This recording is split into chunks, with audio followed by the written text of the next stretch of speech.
ओम नमो भगवते वासुदेवाय।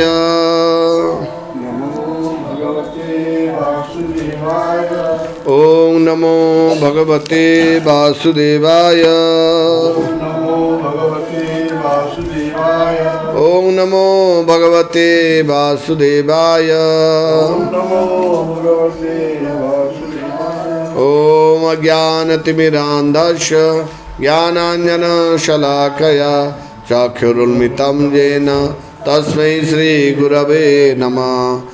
जय श्री कृष्ण चैतन्य प्रभु नित्यानंद श्री अद्वैत गदाधर शिवासादि गौर भक्तवृंद।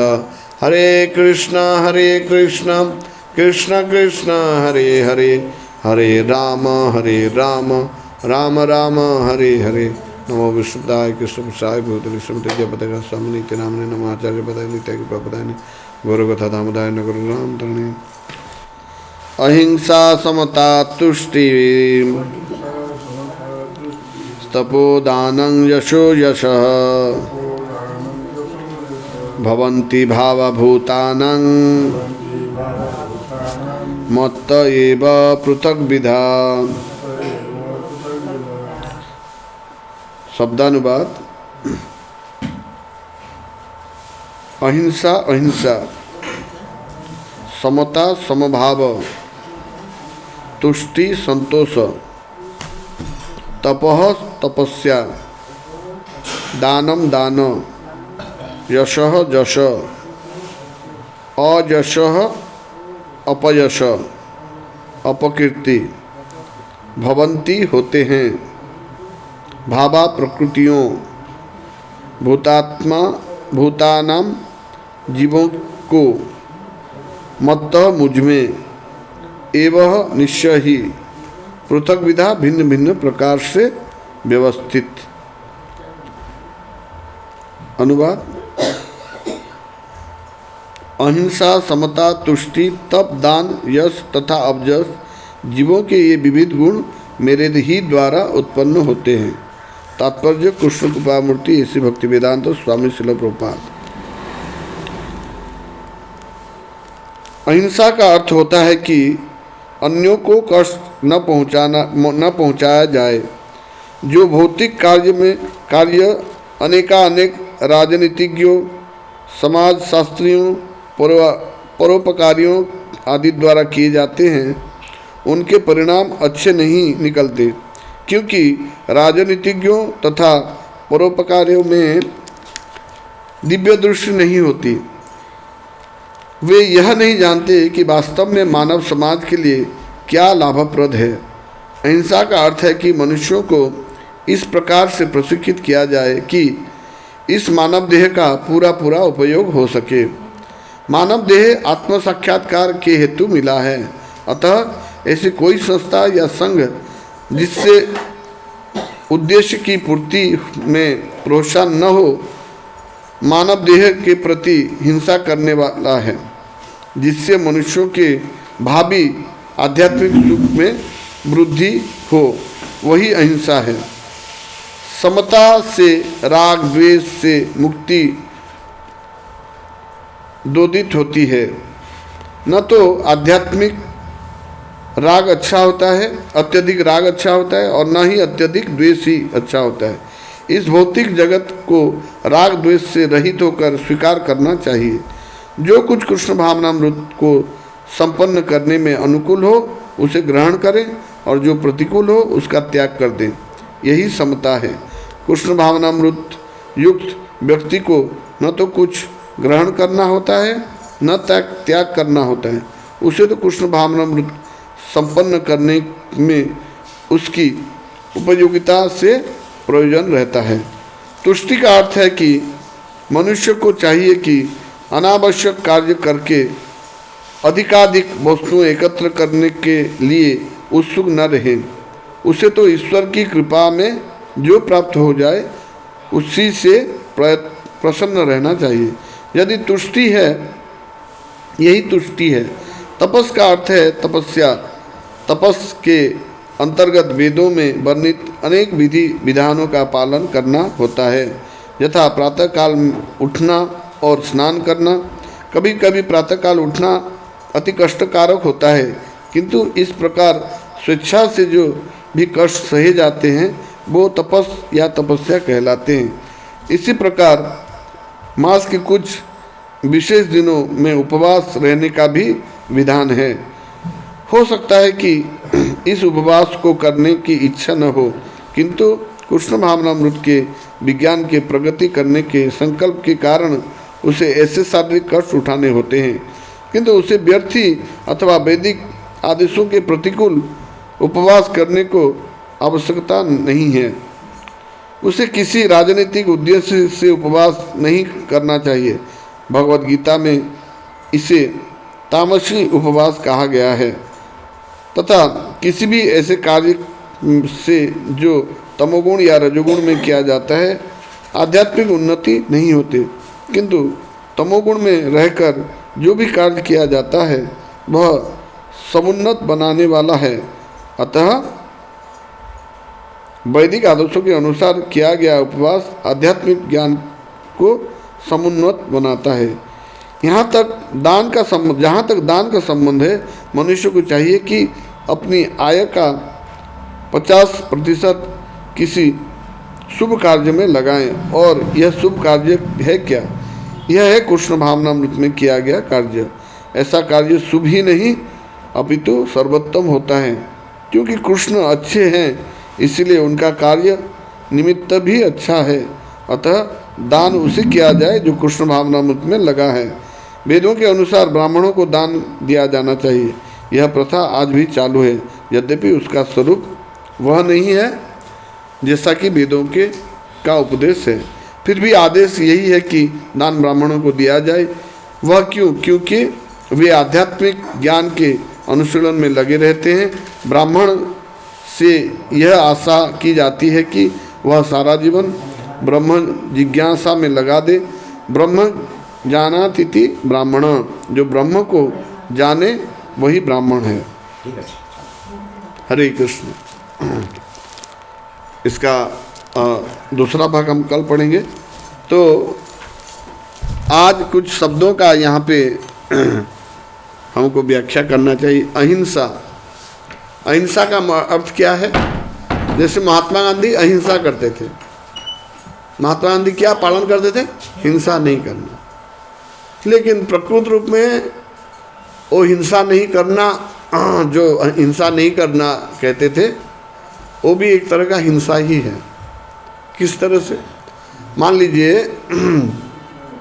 एक आदमी को कुछ लोग उसका हाथ पैर बांध के ट्रेन के पटरी में सुला दिए हैं, तो क्या होगा उसके साथ?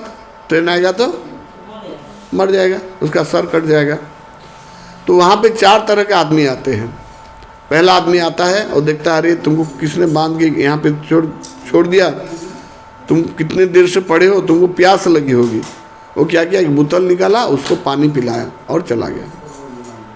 दूसरा एक आदमी आया, बोला कि यहाँ ट्रेन की पटरी में तुम पड़े हो, तुमको धूप लगी होगी, तो किसी ने बांध के छोड़ दिया। वहाँ पे एक छाता खोल दिया, उसके पास रख दिया। तीसरा आदमी आया, बोला अरे तुम कितने देर से पड़े हो, तुमको पता नहीं खाना खाए हो कि नहीं खाए हो, भूख से तुमको भूख लगी होगी। उसने उसको खाना खिलाया और चला गया। और चौथा आदमी आया, बोला तुमको किसने पटरी में बांधा है, उसका रस्सी वस्सी खोल दिया और उसको मुक्त कर दिया। तो सबसे बड़ा सामाजिक कार्य किसने किया? खोला। क्योंकि हम पानी पिलाएंगे तो वो उसको मृत्यु होने ही वाला है, खाना खिलाएंगे वो तो मृत्यु होगा, धूप से बचाएंगे वो क्या मूर्खता है। अगर एक आदमी डूब रहा है, आप क्या करेंगे? जाके तैर के जाएंगे और उसका शर्ट को खोल के लेके आएंगे, बोले मैं उसका शर्ट को बचा लिया। आदमी तो डूब गया ना, शर्ट को बचाने से क्या फायदा है। इसी तरह ये शरीर तो आज नहीं तो कल मरने ही वाला है। अगर हम शरीर का सेवा करेंगे और आत्मा को भूल जाएंगे तो ये भी एक तरह का हिंसा है। जैसे उसने खाना खिलाया, पानी पिलाया, लेकिन उस आदमी को नहीं बचाया, तो वो भी एक तरह का हिंसा किया। उसको भी अगर होगा तो उसको बोला जाएगा तो बहुत बड़ा हिंसा किया उसके साथ। नहीं, मैं तो पानी पिलाया हूँ, खाना खिलाया हूँ, उसको छाते का छाया दिलाया हूँ, फिर भी उसको लोग क्या बोलेंगे, तेरे वजह से वो मरा, तू चाहता तो उसको बचा सकता था। उसका क्या है, उसका ज़रूरत क्या था, उसका हाथ पैर खोलने से वो अपने आप खा पाएगा, पानी पी पाएगा, छाँव में जा पाएगा। तो ये जो सो कॉल्ड अहिंसा है। अच्छा मान लीजिए एक आदमी ने किसी का मर्डर कर दिया, या आपका भाई को किसी ने मार दिया, आप बोलेंगे कि कोई बात नहीं, मार दिया तो मार दिया। जज भी बोले क्या हुआ, मार दिया तो मार दिया, इसको कोई सजा देने की जरूरत नहीं, हिंसा नहीं करेंगे, हम अहिंसा करेंगे। तो उससे क्या होगा, वो एक्चुअल में अहिंसा हुआ कि हिंसा हुआ? हिंसा हुआ। तो जो गलती करता है उसको सजा देना भी अहिंसा है। अगर जो सजा नहीं दूंगा कहता है, वो एक तरह का हिंसा है, क्योंकि वो आगे से और मारेगा और लोगों को। वो जिसके साथ अन्याय हुआ उसके साथ तो हिंसा हुआ ही हुआ, और इसके साथ न्याय भी नहीं हो पाया। तो अहिंसा का मतलब है हम अननेसेसरी हिंसा नहीं करेंगे, अननेसेसरी द्वेष नहीं करेंगे, लेकिन जीव के कल्याण के लिए जो करना पड़ता है वो करेंगे। फिर दूसरा शब्द भी यहाँ पे क्या आता है, समता। समता मतलब सबके साथ समान भाव रखना। उसके बाद तुष्टि। तुष्टि मतलब संतुष्ट रहना। जैसे सबसे पहले भगवान की भक्ति के मार्ग में आने के लिए सबसे पहले आपको तुष्टि चाहिए। मतलब आपके पास जितना भी है, जो कुछ भी है, उसी में पहले संतोष रहना चाहिए। अगर कोई आदमी असंतुष्ट है तो भगवान के प्रति उसका श्रद्धा कभी नहीं होगा। वो तो हमेशा कैसे और पैसा करूँगा, कैसे और भोग करूँगा, उसके बारे में चिंता करेगा। भगवान के पास क्यों जाएगा? वो जाएगा अलग अलग देवी देवताओं के पास जाएगा, बोलेगा मेरा फार्म हाउस हो जाए, मेरे पास मर्सिडीज गाड़ी हो जाए, मेरे पास 5 बंगला हो जाए, यही मांगेगा। भगवान कृष्ण के पास नहीं आएगा। तो सबसे पहले हमारे पास जो है उतने में पहले हमको संतोष रहना चाहिए। क्योंकि एक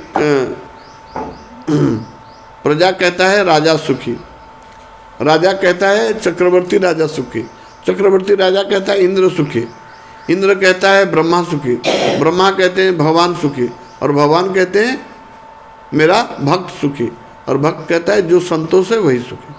तो बिना संतोष के कोई भी सुखी नहीं रह सकता। सबसे जो धनी आदमी था, सबसे पैसा वाला आदमी जो था, उसका एक बार इंटरव्यू किया गया और उसको पूछा गया कि तुम्हारे पास तो इतना पैसा है, इतना धन है, अभी तुम्हारा क्या इच्छा है? तो उसने क्या कहा पता है? उसने कहा मुझे और धन चाहिए। अभी भी उसका संतुष्टि नहीं आया है। तो सारा दुनिया का सारा पैसा होने के बाद भी जरूरी नहीं कि किसी को संतुष्टि आए। तो सबसे पहले तुष्टि भी आना चाहिए। उसके बाद तपस्या हम करते हैं। जैसे देखिए कोई तपस्या तमोगुण में तपस्या करता है। जैसे कोई गलत काम करवाने के लिए कोई उपवास करता है, ऐसे भी कोई उपवास करते हैं। जैसे मान लीजिए कोई पतला होने के लिए तब उपवास कर रहा है, मतलब सुंदर होने के लिए उपवास कर रहा है, डाइटिंग कहते हैं जिसको। उपवास क्या है? रजोगुणी, मतलब सुंदर दिखना, ये रजोगुणी है। लेकिन तपस्या हम किसके लिए करना चाहिए?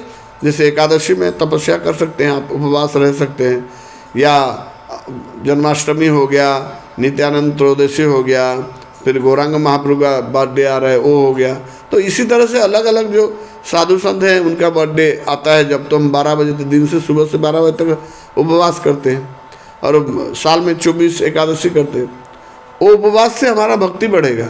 लेकिन ये अलग अलग तरह के, जैसे अपोजिशन टीम क्या करते हैं, वो भूखे रहते हैं कोई बात को अपना मनमाने के लिए, आमरण अनशन करते हैं। तो वो भी क्या है? तमोगुण या रजोगुण में उपवास किया जाता है। तो सही उपवास क्या है? जो वेदों में वर्णित उपवास, उसी को सही उपवास कहते हैं। हम पत्नी से झगड़ा कर देते हैं, पति से झगड़ा करते हैं, नहीं खाते, तो उपवास क्या हो गया? वो तमोगुण उपवास हो गया। फिर क्या कहा जाता? दान। तो एक्चुअली जैसे हमारा जितना हम धन कमाते हैं, यहाँ पे तो लिखा गया आधा धन भगवान की सेवा में लगा देना चाहिए। आधा धन तो कोई देता नहीं आजकल, लेकिन मिनिमम उसका 10% 10 भाग आप मान लीजिए 5,000 रुपया कमाते, तो महीने 500 रुपया भगवान की सेवा में जरूरी लगाना चाहिए। कोई आदमी मान लीजिए एक महीने में 1 लाख रुपया कमाता है, अगर वो सोचेगा ये सारा पैसा मेरा है, तो क्या होगा, वो 1 लाख जहाँ पे भी लगाएगा उसका रिटर्न उसको 10,000 मिलेगा, 90,000 डूब जाएगा उसका, क्योंकि उसने सोचा वो सब मेरा है। अगर वो क्या करेगा, उसमें से 1 लाख रुपए से 10,000 रुपया दे दिया तो बाकी 90,000 उसका शुद्ध हो गया। अभी जहाँ पे 90,000 लगाएगा उसको 9 लाख रुपए मिलेंगे। तो 1 लाख कमा के कहाँ 10,000 रुपये का रिटर्न मिलेगा और कहाँ 9 लाख रुपए का रिटर्न मिलेगा। अगर भगवान की सेवा में पैसा लगाते हैं तो उसका 1 लाख का 9 गुना मिलेगा, और अगर भगवान की सेवा में नहीं लगाएंगे तो 1 लाख का 10वां हिस्सा ही हमको मिलेगा। तो 50% तो कोई नहीं लगाता है दान, लेकिन भगवान का सेवा में, भक्ति प्रचार में, ये धर्म के प्रचार में दान देना चाहिए।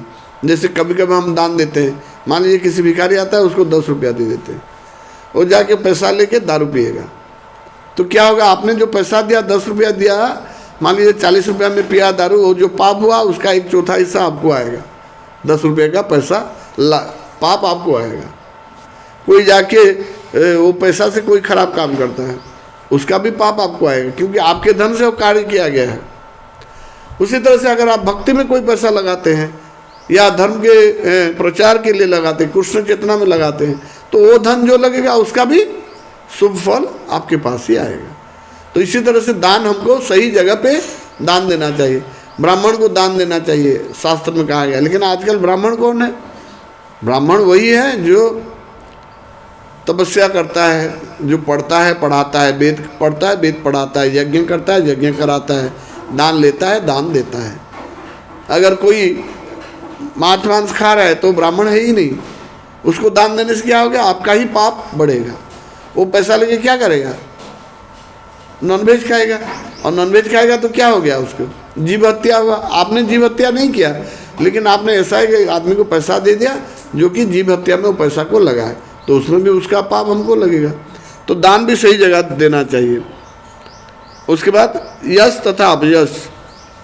यश मतलब हमारा जो नाम होता है, या हमारा जो प्रसिद्धि होता है, हमारा जो प्रशंसा होता है, समाज में हमको अच्छा कहा जाता है। या अपयश, अपयश मतलब समाज में हमको बुरा कहा जाता है, हमारा प्रसिद्धि खराब होता है, हमारा जिसको हम कहते हैं हमारा जो प्रेस्टीज, हमारा जो सम्मान का हानि होता है। तो भगवान बोल रहे हैं ये सारा गुण मेरे द्वारा ही उत्पन्न होता है। तो मान लीजिए आप कृष्ण प्रचार कर रहे हैं और आपका नाम हो रहा है, आप अगर सोचेंगे कि हाँ मेरा नाम हो रहा है, तो ये क्या हो गया, मूर्खता है। वो हमारा जो नाम होता है वो भी भगवान के वजह से है, भगवान से ही उत्पन्न है। आपका जो नाम हो रहा है वो भगवान का ही से ही उत्पन्न है। जैसे